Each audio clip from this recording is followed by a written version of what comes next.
आज की बात। स्वागत। आज की बात में इस समय हम लोग आपको बता रहे हैं कि अपने चित्त की भावनाओं को कैसे सहेजें, उन्हें कैसे संभालें और अपने जीवन को दुख मुक्ति की ओर कैसे ले जाएं। सवाल पूछने में बड़े आसान हैं, कहने में बड़े आसान हैं, बोलने में बड़े आसान हैं, लेकिन अंगीकार करने में बड़े ही मुश्किल। लेकिन ऐसा नहीं कि वे नामुमकिन हैं, उनको अंगीकार किया जा सकता है दुख मुक्ति के रास्ते को। तो आइए देखिए, मान लीजिए कि यहाँ एक सभागृह है और जो सूर्य के उदय होने से उजाला और उसके अस्त हो जाने से अंधकार पूर्ण हो जाता है। एक ऐसा सभागृह है जो सूरज उठता है तो वहाँ पर उजाला आता है, और जब सूरज का अस्त हो जाता है, सूर्यास्त हो जाता है, तो वहाँ अंधेरा छा जाता है।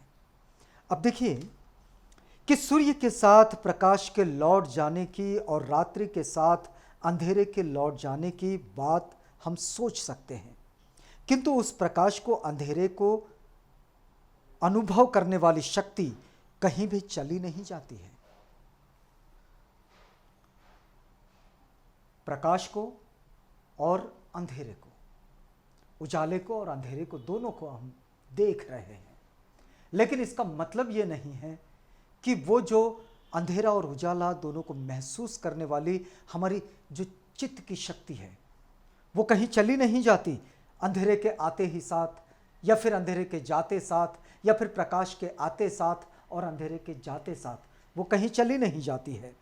प्रकाश और अंधेरे को अनुभव करने वाला चित्त कहीं भी लौटाया नहीं जाता, वो कहीं इधर उधर नहीं जाता, वो वहीं पर साक्षी भाव से प्रकाश के आने को भी देख लेता है, अंधेरे के जाने को भी देख लेता है, फिर अंधेरे के आने को भी देख लेता है और प्रकाश के जाने को भी देख लेता है। उसे तो अपने सत्य स्वभाव में ही लौटाया जा सकता है।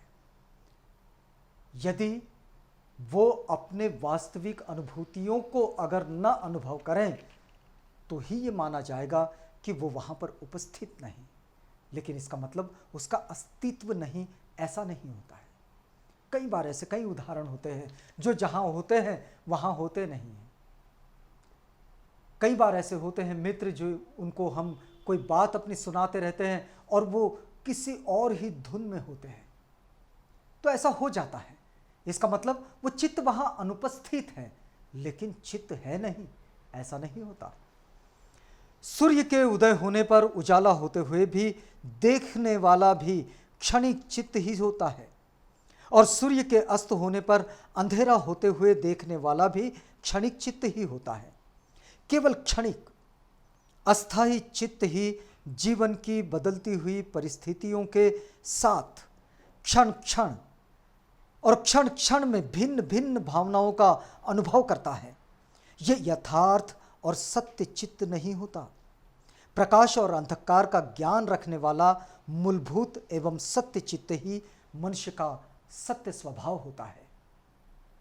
ये बड़ी महत्वपूर्ण बात है कि एक क्षण के लिए चित्त यहाँ उपस्थित हो जाता है और एक क्षण के लिए कोई दूसरी बात आ जाए और चित्त वहाँ चला जाता है, लेकिन उसके जाने से उसकी अनुपस्थिति भर है।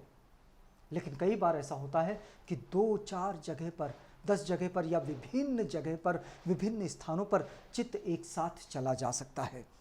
पाप और पुण्य, प्रेम और द्वेष की अस्थायी भावनाएं जो कि बाहरी हेतु प्रत्यय जनित है, मनुष्य हृदय में संग्रहित दूषणों की क्षणिक प्रतिक्रियाएं मात्र होती हैं।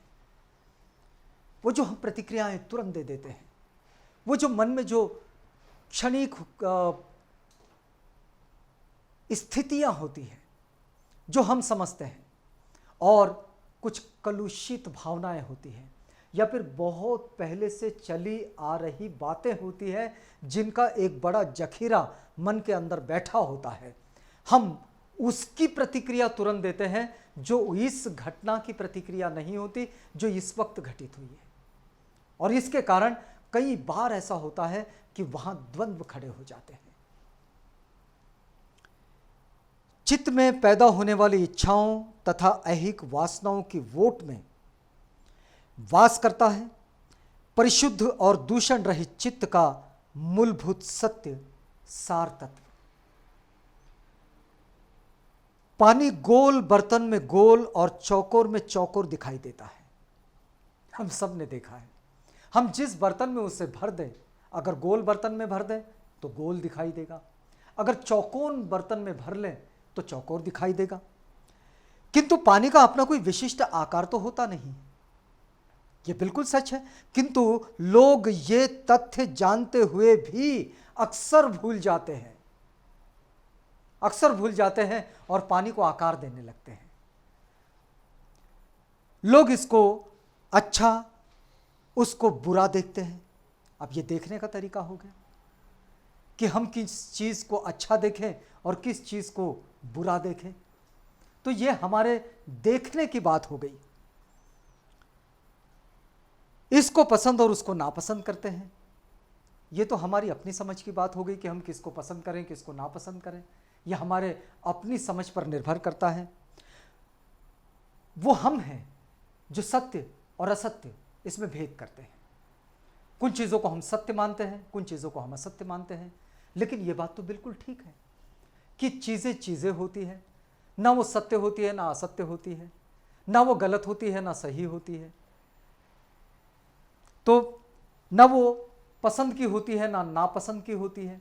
ये तो हमने तय किया है हमारी आसक्ति के कारण कि फलां चीज़ें हमें पसंद है और फलां चीज़ें हमें पसंद नहीं है। कई बार हम ऐसे लोगों को देखते हैं, हमारे मित्रों को देखते हैं, हमारे आसपास के लोगों को देखते हैं, वो कहते हैं कि हम फलां सब्जी मुझे पसंद नहीं है और वही सब्जी किसी दूसरे को बहुत पसंद है। तो पसंद और नापसंद ये हमारी अपनी समझ की बात है और फिर इन उलझनों में फंसकर उनके प्रति हम आसक्त होकर नष्ट हो जाते हैं। लेकिन हमारी पसंद नापसंद, असत्य असत्य, अच्छा बुरा, बस इन्हीं चीज़ों को सोच कर, समझ कर इनके प्रति हम इतने आसक्त हो जाते हैं कि फिर हम अपने आप को ही दुखों की उस खाई में डाल देते हैं जहां हमेशा के लिए हम परेशान होते रहते हैं।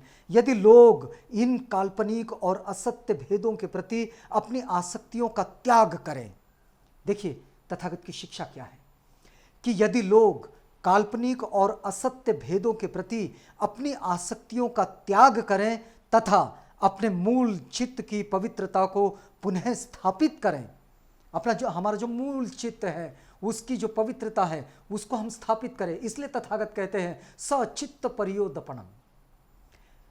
तो उनका मन और शरीर दोनों दूषणों और दुखों से मुक्त हो जाएंगे। हमारा शरीर दूषणों से भी और दुखों से भी मुक्त हो जाएगा। वे मुक्ति में से पैदा होने वाली शांति का अनुभव करेंगे, यानी कि हम एक दोष मुक्त जीवन की ओर, दुख मुक्त जीवन की ओर अगर हम चल पड़ेंगे तो निश्चित रूप से हम शांति का अनुभव करेंगे। आज की बात में बस इतना ही।